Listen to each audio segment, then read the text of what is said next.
नमस्कार dear students.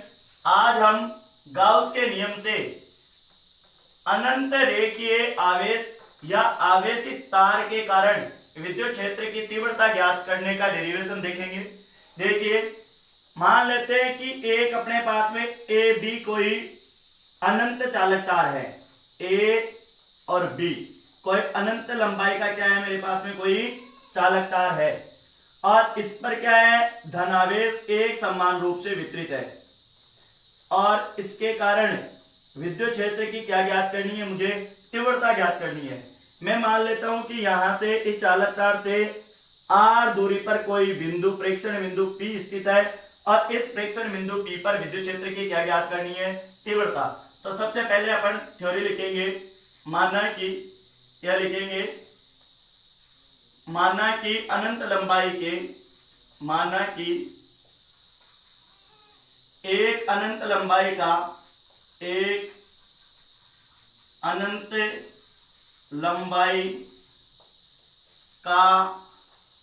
चालक तार AB है, जिस पर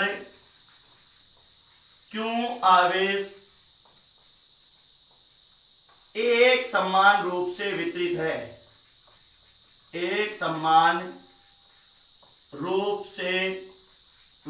है। इस चालक तार के कारण विद्युत क्षेत्र की तीव्रता ज्ञात करनी है।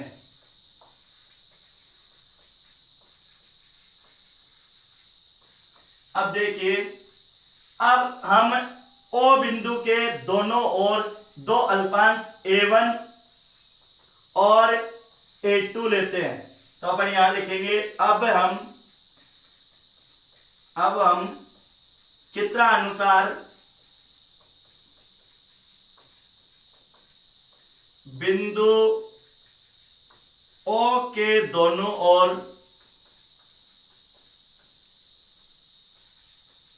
और अल्पांश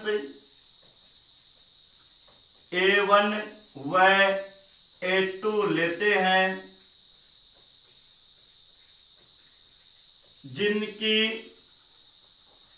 विद्युत क्षेत्र की तीव्रता क्रमशः dE1 वेक्टर व dE2 वेक्टर है। अब देखिए, इस A1 के कारण विद्युत क्षेत्र की तीव्रता तो धनात्मक आवेश है, तो बाहर की ओर क्या हो जाएगी, भी त्रिज्यी। और A2 के कारण विद्युत क्षेत्र की तीव्रता वो भी क्या हो जाएगी, भी बाहर की ओर त्रिज्यी हो जाएगी। अब देखिए, यहां से dE1 और dE2 वेक्टर दोनों परिमाण में समान है, तो यहां से लिखेंगे dE1 वेक्टर व dE2 वेक्टर परस्पर परिमाण में समान है, परंतु दिशाएं, दोनों की दिशाएं कैसी है भाई, दोनों की दिशाएं, तो देखो, एक की दिशा तो हो गई A1P और दूसरे की हो गई A2P। लिखेंगे A1P व A2P है, अतः इन्हें घटकों में वियोजित करने पर, किसमें वियोजित करने पर भाई, घटकों में वियोजित करने पर। अब देखो, दोनों की दिशाएं अलग अलग होती है, तो इनको क्या करना पड़ता है, फिर घटकों में वियोजित करना पड़ता है। तो देखो, घटकों में वियोजित करो, ये देखो dE1 है, तो इसका देखो क्षैतिज घटक तो हो जाएगा dE1 cos थीटा और इसका जो लंबवत घटक हो जाएगा वो हो जाएगा dE1 sin थीटा। अब देखिए, इसी प्रकार D2 को करते हैं, DE2 को करते हैं, तो देखो इसका क्षैतिज घटक हो जाएगा D E two cos theta, और देखिए लंबवत घटक हो जाएगा D E two sine theta. अब देखिए D E one sine theta और D E two sine theta दोनों परस्पर तो क्या है बराबर, लेकिन दिशाओं में क्या है विपरीत, अतः ये दोनों तो हो जाएंगे निरस्त। और D E one cos theta और D E two cos theta दोनों परस्पर क्या है भाई बराबर है, लेकिन दोनों एक ही दिशाओं में होने के कारण क्या हो जाएंगे जुड़ जाएंगे। तो लिखेंगे इनके लंबवत घटक D E one sine theta व D E two sine theta परस्पर बराबर व विपरीत दिशा में होने के कारण, विपरीत दिशा में होने के कारण निरस्त हो जाते हैं।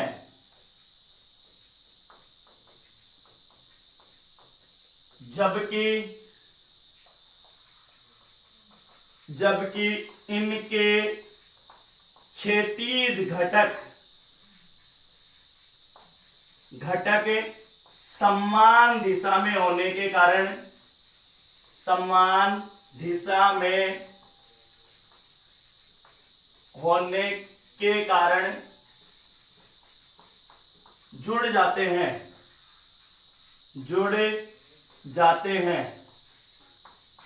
देखो ये अपन ने स्पष्ट तरीके से देख लिया। अब देखिए अतः चालक तार से विद्युत क्षेत्र की तीव्रता चालक तार के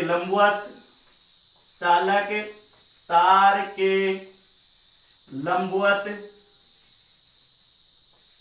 तिर्य्यी होगी।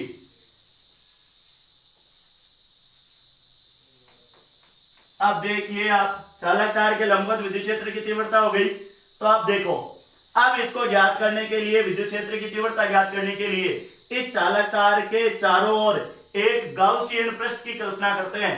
तो देखिए तो अपन लिख सकते हैं, यहां से क्या लिखेंगे कि चालक तार से विद्युत क्षेत्र की तीव्रता ज्ञात करने के लिए एक एल लंबाई के गाउसियन पृष्ठ की, कैसे गाउसियन पृष्ठ की भाई बेलनाकार गाउसियन पृष्ठ की कल्पना करते हैं। कैसे गाउसियन पृष्ठ की कल्पना करते हैं भाई बेलनाकार गाउसियन पृष्ठ की क्या करते हैं कल्पना करते हैं। अब देखो सबसे पहले इस चालक तार के कारण आवेश मान ज्ञात करें तो लिखेंगे गाउसियन पृष्ठ से, गाउसियन पृष्ठ के परिबद्ध कुल आवेश, तो कुल आवेश देखिए रेखीय आवेश घनत्व है, क्योंकि अपन ने पढ़ रखा है रेखीय आवेश, तो रेखीय आवेश घनत्व है अपने पास में क्या था summation q is equal to हो जाएगा लेमडा एल, क्या हो जाएगा लेमडा एल। अब देखो अब यहां से लिखेंगे गाउस के नियम से, किसके नियम से गाउस के नियम से। तो देखो गाउस का नियम क्या है, गाउस का नियम था बंद पृष्ठ का समाकलन E vector dot ds vector is equal to अपने पास में था sigma q upon epsilon naught, या मैं ऐसा लिख सकता हूं सिग्मा क्यू की जगह कि lambda L upon epsilon not. इसे मैं दे देता हूं समीकरण नंबर 1 लिखेंगे। देखो एक बार इसका स्क्रीनशॉट ले लो फिर देखते हैं। अब देखिए यहां से क्या हो जाएगा, अपन लिखेंगे एक अब अनंत लंबाई के, अब लिखेंगे अब अनंत लंबाई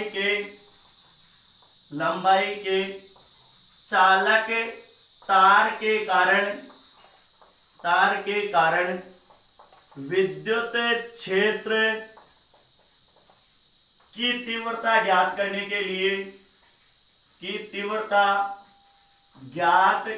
के लिए इसके चारों ओर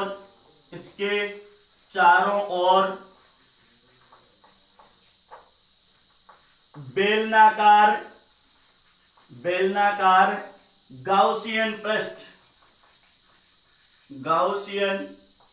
पृष्ठ की कल्पना करते हैं। तो देखिए भाई, बेलनाकार गाउसियन पृष्ठ की कल्पना मैंने कर ली चित्र में।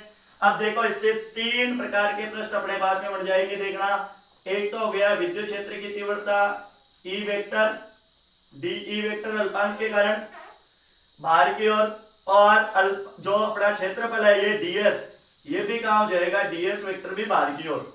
एक हो जाएगा अपने पास में, देखो विद्युत क्षेत्र की तीव्रता तो मैंने बताई थी कैसी होती है, चालककार के लंबवत त्रिज्यीय होती है।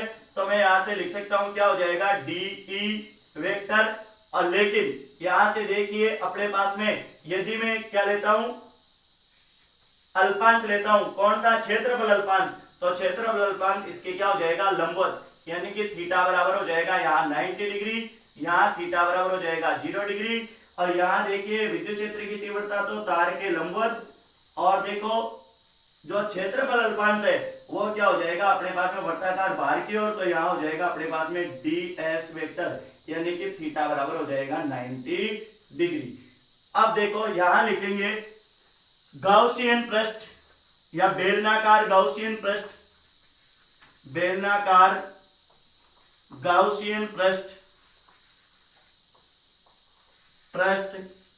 को 3 भागों में विभक्त करते हैं। तो 3 भाग कौन कौन से हो गए, देखना, पहला भाग तो हो गया S1 वर्ताकार ऊपरी भाग, दूसरा भाग कौन सा हो गया, देखो S2, इसको मैं यदि S1 दे देता हूं, इसको S2 और इसको मान लेते हैं S3, तो यहां से लिखेंगे S2 वर्ताकार कौन सा भाग भाई, निचला भाग। और तीसरा हो जाएगा अपने पास में, तीसरा कौन सा है, बेलन का वक्र पृष्ठ S3 लिखेंगे समीकरण 1 से। तो समीकरण 1 से लेते हैं, तो देखिए अपने पास में हो जाएगा बंद पृष्ठ का समाकलन E dot E vector dot ds vector plus S2 के, ये तो S1 के लिए हो गया, बंद पृष्ठ का समाकलन E dot E vector dot ds vector S2 के लिए, प्लस हो जाएगा बंद पृष्ठ का समाकलन E vector dot ds vector और S3 के लिए बराबर अपने पास में हो जाएगा lambda L upon epsilon not. अब देखिए यहां से मैं लिख सकता हूं बंद पृष्ठ का समाकलन, तो मेरे पास में हो जाएगा E ds cos 90 degree plus हो जाएगा बंद पृष्ठ का समाकलन, ये S1 के लिए था, ये S2 के लिए क्या हो जाएगा E ds क्या हो जाएगा cos 90 डिग्री, और फिर वापस प्लस यहां से हो जाएगा, देखो बंद पृष्ठ का समाकलन E ds cos 0 degree S3 के लिए बराबर हो जाएगा lambda L upon epsilon not. अब देखिए यहां देखो मैं लिख सकता हूं कि थीटा का मान जब 90 डिग्री होता है तो cos थीटा 0 होता है, तो लिखेंगे cos 90 degree is equal to 0 और लिखेंगे cos 0 degree is equal to 1। तो यहां से देखो ये दोनों तो जाएंगे 0, तो 0 प्लस यहां से हो जाएगा बंद पृष्ठ का समाकलन E ds और cos 0 का मतलब 1 इज इक्वल टू हो जाएगा अपने पास में lambda L upon epsilon naught.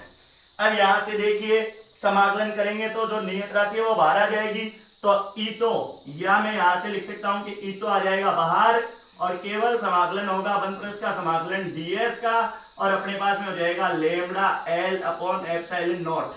और ds क्या है भाई, S3, तो S3 है बेलन का वक्र पृष्ठ, और बेलन के वक्र पृष्ठ के लिए मैं लिख सकता हूं कि समाकलन यदि बंद पृष्ठ का ds का करूंगा वक्र पृष्ठ के लिए तो आ जाएगा 2 पाई r l, क्योंकि ये r दूरी पर था यहां से बिंदु P। तो देखिए मैं यहां से लिख सकता हूं कि E इंटू में आ जाएगा 2 पाई r l बराबर हो जाएगा lambda L upon epsilon naught, और E vector sorry E is equal to हो जाएगा lambda L upon 2 pi R L, और एप्सिलॉन नॉट एल से एल कैंसिल, या मैं यहां से लिख सकता हूं E vector is equal to, मेरे पास में आ जाएगा lambda upon 2 pi R epsilon naught. और देखिए अब यहां से यदि मैं यहां वेक्टर का चिन्ह लगाता हूं तो यहां आ जाएगा आर के, ये हो जाएगा किस रूप में, सदिश रूप में। अब देखो इसकी निर्भरता किसकी, कि चालक तार के कारण। एक बार देखो इसका स्क्रीनशॉट लेना चाहो तो आप ले सकते हैं। क्या ज्ञात करने वाले हैं अपन, इसकी निर्भरता। तो देखो विद्युत क्षेत्र, चालू कर, विद्युत क्षेत्र ई वेक्टर ये जो समानुपाती हो जाएगा किसके, रेखीय आवेश घनत्व के। और देखिए ई जो है वो व्युत्क्रमानुपाती होता है किसके, 1 अपॉन आर के, क्योंकि नियत राशि को हटाते हैं तो समानुपाती का चिन्ह लग जाता है। तो अपन यहां से लिख सकते हैं किसका, कि ये जो रेखीय आवेश घनत्व के तो क्या हो गया ई है, वो क्या हो गया भाई रेखीय आवेश घनत्व के तो क्या हो गया समानुपाती, और जबकि दूरी के क्या हो गया भाई व्युत्क्रमानुपाती। ये लो मैंने यहाँ ई दर्शा दिया, और यहाँ दर्शा दिया मैंने आर, और इधर दर्शा दिया मैंने लेमडा। तो ये आपके पास में ग्राफ हो जाएगा।